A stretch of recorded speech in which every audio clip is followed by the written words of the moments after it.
हिंदी भाषा YouTube channel पर आपका स्वागत है। जैसा कि हमने पिछले वीडियो में बहुत ही इम्पोर्टेंट जानकारी दी थी, उसी प्रकार इस वीडियो में हम जानने वाले हैं।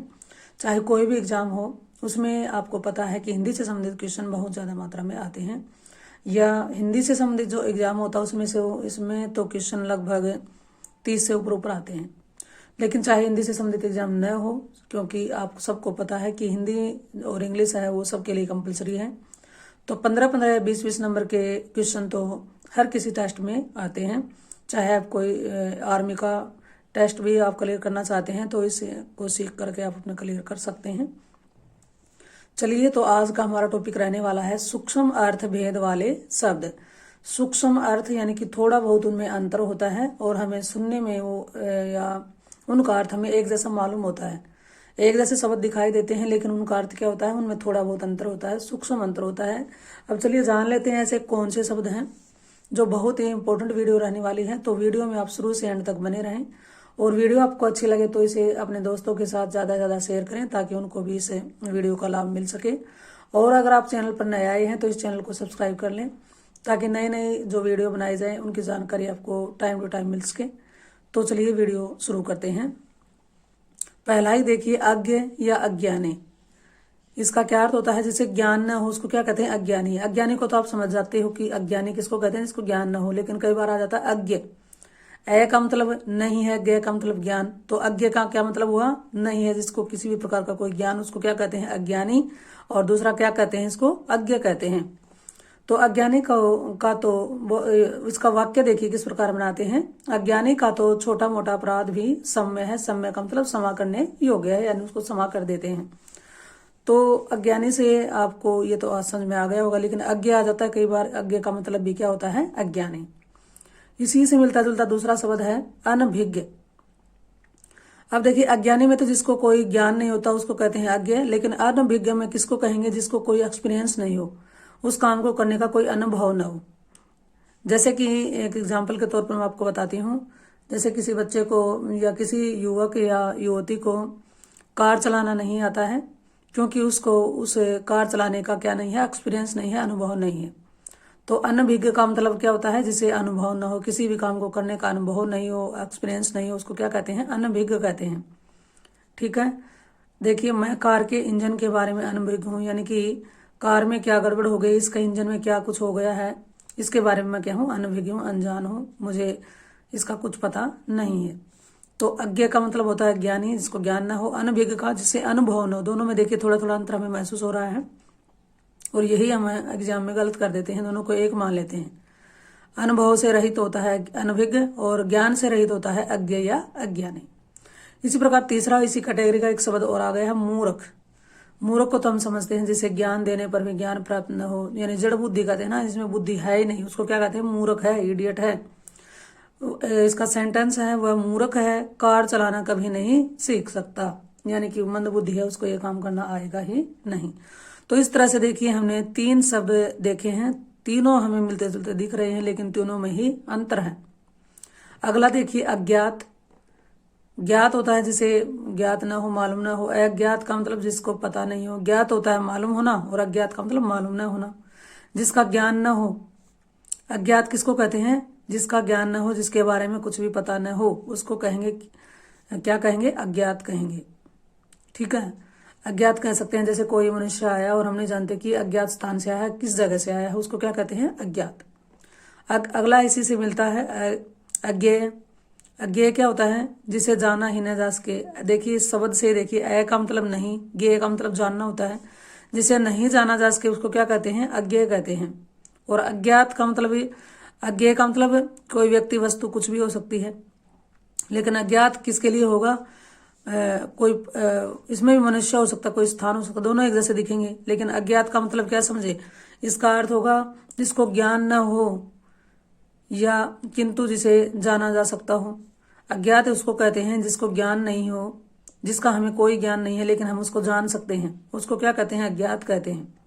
और अज्ञेय किसे कहेंगे? जिसे जाना ही न जा सके, ऐसी कोई चीज, ऐसा कोई रहस्य जिसको हम जान ही नहीं सकते, उसको कहते हैं अज्ञेय। और अज्ञात ऐसी बात, ऐसा रहस्य, ऐसी घटना जिसको हम जान सकते हैं। दोनों में अंतर है। दोनों में देखिए, अज्ञात और अज्ञेय बहुत ही इंपॉर्टेंट है ये। अगला है अनुकंपा, किसी के दुख से दुखी होकर उस पर की जाने वाली कृपा, उसको क्या कहते हैं? अनुकंपा, यानी कि दया जैसी भावना होती है उसको कहते हैं अनुकंपा। अनुग्रह, अपने से छोटों पर प्रसन्न होकर उनको कुछ भलाई करना। अनुग्रह क्या होता है? यानी अपने छोटों पर प्रेम दर्शाना ही क्या होता है? अनुग्रह होता है, उसकी भलाई के बारे में सोचना होता है अनुग्रह। अगला देखिए अनुभव, इसका क्या अर्थ होगा? कर्मेंद्रियों द्वारा प्राप्त होने वाला ज्ञान।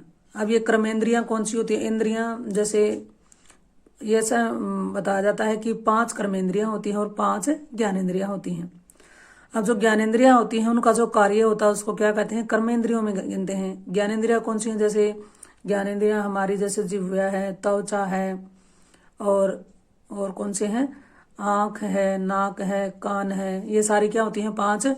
ये 5 हो गई कर्मेंद्रियां, ज्ञानेंद्रियां। उनका कर्म क्या है? जैसे कान का कर्म क्या होता है? सुनना, तो कान का हो गया श्रवण, ये क्या बन गई? कर्मेंद्रियां। आंख का देखना, दृश्य हो गया। जीव का उसको क्या करना? जीव का चखना होता है, स्वाद हो गया। त्वचा का क्या होता है? स्पर्श करना होता है। इसी प्रकार हमने क्या जान लिया कि कर्मेंद्रियों द्वारा प्राप्त होने वाला जो ज्ञान होता है उसको अनुभव कहते हैं। अनुभव भी देखिए अलग से आ गया है। अनुभव जो हमारी कर्मेंद्रियां हैं, कर्मेंद्रियां कौन सी हैं? आंख, नाक, कान, इनके द्वारा जो हमें ज्ञान प्राप्त होता है ना, उसको कहते हैं अनुभव। वाक्य देखिए, रमेश को समुद्र की लहरों में तैरने का अनुभव, यानी कि वो अच्छा तैराक है, कहाँ पर? तो समुद्र की लहरों में भी तैर सकता है। ये उसका क्या है? एक्सपीरियंस है, अनुभव है।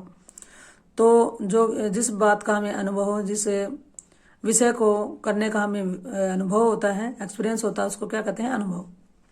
अनुभूति, अनुभव की तीव्रता से ज्ञानेंद्रियों द्वारा प्राप्त होने वाली आंतरिक ज्ञान। अनुभव तो किसके द्वारा होता है? कर्मेंद्रियों के द्वारा होता है। कर्मेंद्रियां कौन सी हैं? जैसे हम ये बोलते हैं देखना, सुनना, चखना, स्पर्श करना, ये सारी क्या होती है? कर्मेंद्रियां होती हैं। और ज्ञानेंद्रियां कौन सी होती हैं? ज्ञानेंद्रियां जैसे आंख, नाक, कान, जीभ, त्वचा, ये ज्ञानेंद्रियां होती हैं। ज्ञानेंद्रियों द्वारा प्राप्त होने वाला ज्ञान को कहते हैं अनुभूति, और कर्मेंद्रियों द्वारा प्राप्त ज्ञान को क्या कहते हैं? अनुभव। दोनों में अंतर है, अनुभूति और अनुभव दोनों अलग अलग शब्द हैं। अगला है अध्ययन, किसी अन्य के ज्ञान को प्राप्त करना क्या होता है? अध्ययन होता है। यानी कि कोई भी पुस्तक हम पढ़ते हैं उसमें से जो ज्ञान प्राप्त करते हैं, कोई पत्रिका पढ़ते हैं, कोई भी ग्रंथ पढ़ते हैं, उनमें से जो हम पढ़ करके ज्ञान प्राप्त करते हैं उसको क्या कहते हैं? अध्ययन कहते हैं। और अनुशीलन किसको कहेंगे? किसी अन्य द्वारा प्रस्तुत ज्ञान पर सूक्ष्म चिंतन मनन करना। अनुशीलन का मतलब क्या है? किसी अन्य द्वारा प्रस्तुत ज्ञान पर, यानी किसी ने अपने ज्ञान की बातें कहीं पर लिखी हुई हैं और उसको उसके ऊपर सूक्ष्म चिंतन करना, बहुत ही गहराई से सोचना, चिंतन मनन करना ही क्या होता है? अनुशीलन करना होता है। अगला है ऐसार, जिसमें न तो कभी सार था और न अब है। ऐसार बिना सार के। अगला है निस्सार, दोनों एक जैसे दिखते हैं लेकिन एक जैसे नहीं है, दोनों में क्या है? अंतर है।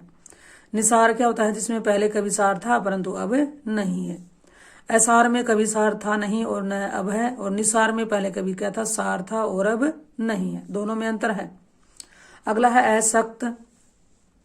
असक्त, सक्त क्या होता है? शक्ति नहीं, अ का मतलब नहीं है, जिसमें कभी शक्ति रही ही न हो, कभी भी उसमें शक्ति नहीं हो तो उसको कहते हैं असक्त। और निःशक्त दोनों एक जैसे लगते हैं लेकिन दोनों में अंतर है। जिसमें पहले कभी शक्ति थी और अब उसमें उसकी शक्ति समाप्त हो चुकी है उसको कहते हैं निःशक्त। ठीक है। जैसे कोई युवा होता है उस टाइम पर क्या होता है? वो शक्ति से भरपूर होता है, लेकिन जैसे ही वृद्धावस्था में आता है उसकी शक्ति क्या होती है? कम होने लगती है। तो जिसमें कभी शक्ति रही हो और अब वह शक्ति समाप्त हो चुकी है उसको कहते हैं निःशक्त। और असक्त, जिसमें कभी भी शक्ति थी नहीं और आज भी नहीं है, उसको क्या कहते हैं? असक्त। अधर्म, यानी कि जो धर्म के बात विरुद्ध हो उसको कहते हैं अधर्म। अब अन्याय, न्याय के विरुद्ध कार्य है, उसको क्या कहते हैं? अन्याय। अधर्म और अन्याय में दोनों में अंतर है। अधर्म कहेंगे धर्म के विरुद्ध कार्य को और अन्याय कहेंगे न्याय के विरुद्ध कार्य को। अपराध, सामाजिक राजकीय नियम का उल्लंघन। अपराध कहते हैं जो सामाजिक परंपराएं, रीति रिवाज हैं या जो न्यायालय ने नियम बना रखे हैं उनका उल्लंघन करना ही क्या होता है? अपराध करना।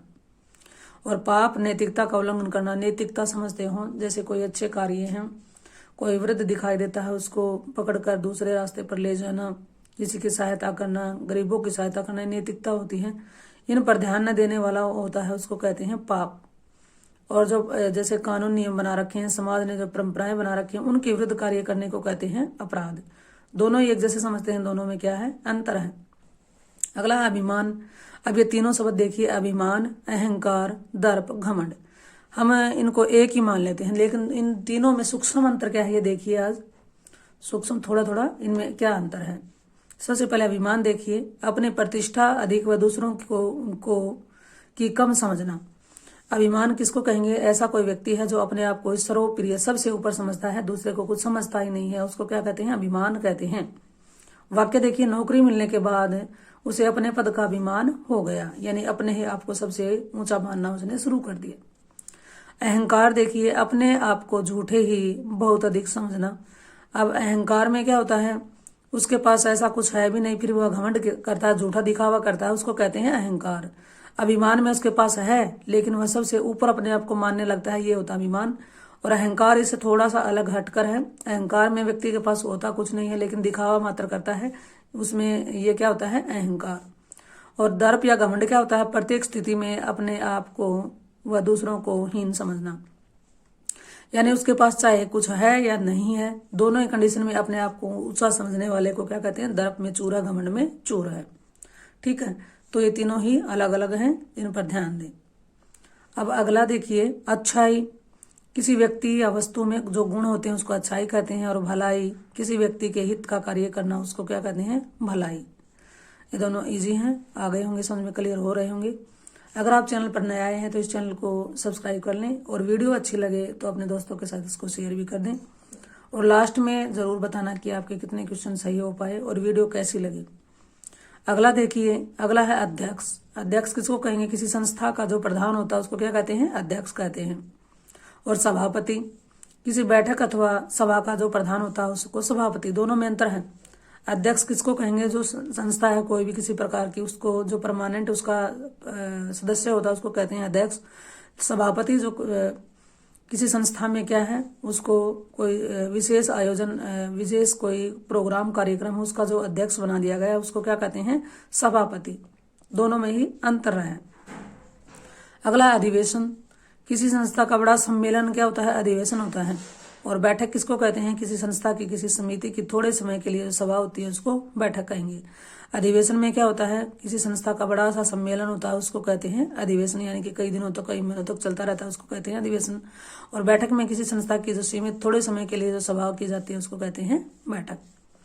आगे आदि, व्याधि। दोनों ही इंपॉर्टेंट हैं ये दोनों, आदि और व्याधि। आदि का क्या अर्थ होता है? मस्तिष्क संबंधी बीमारियां, मानसिक जो रोग हो जाता है, मानसिक रोग को कहते हैं आदि। और व्याधि, शारीरिक जो रोग हो जाता है उसको कहते हैं व्याधि।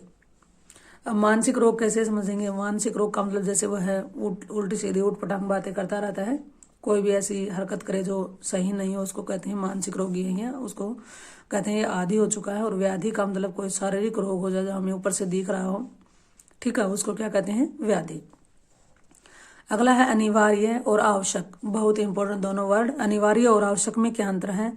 देखने को तो और सुनने को तो हमें एक जैसे लगते हैं, लेकिन दोनों में क्या अंतर है? अनिवार्य, जिसका निवारण नहीं किया जा सके, जिसके होने की बाध्यता हो, यानी अनिवार्य, ये काम आपको करना ही है, उसके ऊपर दबाव डाला गया है, तो यहाँ पर क्या होता है? अनिवार्य कंडीशन हो जाती है कि ये काम तो आपको करना ही होगा। ठीक है, जिसको मजबूर किया जाए, बाध्य किया जाए, उस कंडीशन में क्या होता है? अनिवार्य।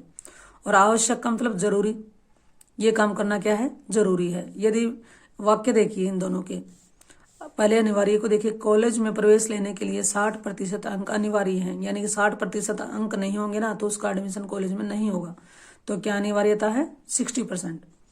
और जरूरी में आवश्यक का जरूरी है। इसमें देखिए, यदि बेरोजगारी दूर करनी है तो कम पूंजी के उद्योगों को प्रोत्साहन देना आवश्यक है। यानी अगर हम बेरोजगारी दूर करना चाहते हैं तो हमें जितने भी उद्योग हैं पूंजी के, उनमें कम पूंजी लगाकर हमें अपने जो स्तर को ऊंचा उठाना होगा। किस लिए? बेरोजगारी को दूर करने के लिए। तो अनिवार्य और आवश्यक में भी हमें अंतर दिखाई दे रहा है। यही होता है सूक्ष्म अर्थ है, भेद वाले शब्द। तो मैं आशा करती हूँ आज इतने ही करने वाले हैं, क्योंकि वीडियो कुछ ज़्यादा लंबी होने वाली है। और इस तरह से हमारे लगभग ये कितने हैं, लगभग हमारे 50 से ऊपर हैं। तो थोड़ा थोड़ा करके हम इनको जानेंगे। ज़्यादा लंबी वीडियो हो जाएगी तो आपको समझ में आना समझ में नहीं आ सकता है और आप बोर भी हो सकते हैं। तो मेरा एक ही मकसद है कि आप थोड़े थोड़े समझें और सीखें, ताकि अपनी तैयारी आप अच्छे से कर पाओ। वीडियो में इस चैनल पर अगर आप नए आए हैं तो इस चैनल को सब्सक्राइब कर लें, और वीडियो में मुझे कमेंट में डालकर ये बताना कि ये वीडियो आपको कैसे लगी। आज के लिए इतना ही, थैंक्स।